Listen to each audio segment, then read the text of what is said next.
Menga kelgan har xil APK fayllarni yuklab olmagin. Rasmdagi senmisan? Seni videoingni topdim desa ishonmagin. Bu firibgar-ku. Keyin plastigingdan pul yechib oladi, xafa bo'lib yurasan. Pulingdan tashqari mendagi rasmlaring, Telegram, Instagram, SMSlarni ham firibgar o'qib o'tiradi. Hushyor bo'lgin. Sozlamalar bo'limiga har kuni kirib, ulangan qurilmalar ro'yxatini qarab turgin. Begona ulangan bo'lsa, darhol chiqarib yubor. Mendan foydalanayotganda sal ehtiyotkorroq bo'lgin. Menga 2 bosqichli parol o'rnat. Shunda firibgarlar meni buzolmaydi.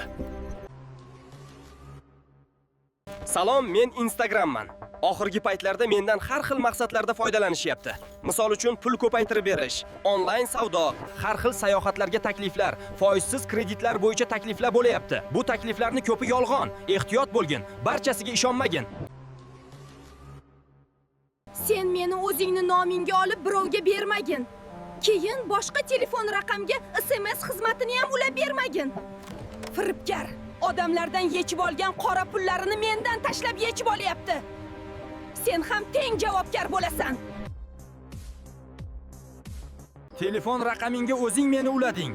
Endi telefoningga kelgan har xil viruslarni bosmagin. Ertaga pul yechib olsa, mendan xafa bo'lmagin.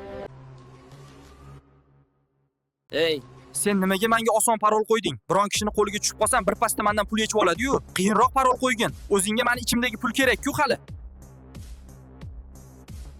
Men Telegramman. Hozirgi kunda mendan firibgarlar yomon maqsadda foydalanyapti. Har xil bepul premium Telegramda virus yuborib, menga ulanib olib, seni yaqinlaringdan pul so'ramoqda.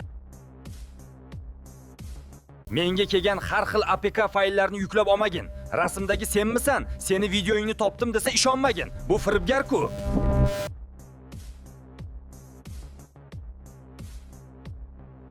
Salom, men APK virusman. Men shunday yaratilganmanki, meni bosib qo'ysang bo'ldi. Telefoningga o'rnayman va plastigingdagi pullarni shilaman.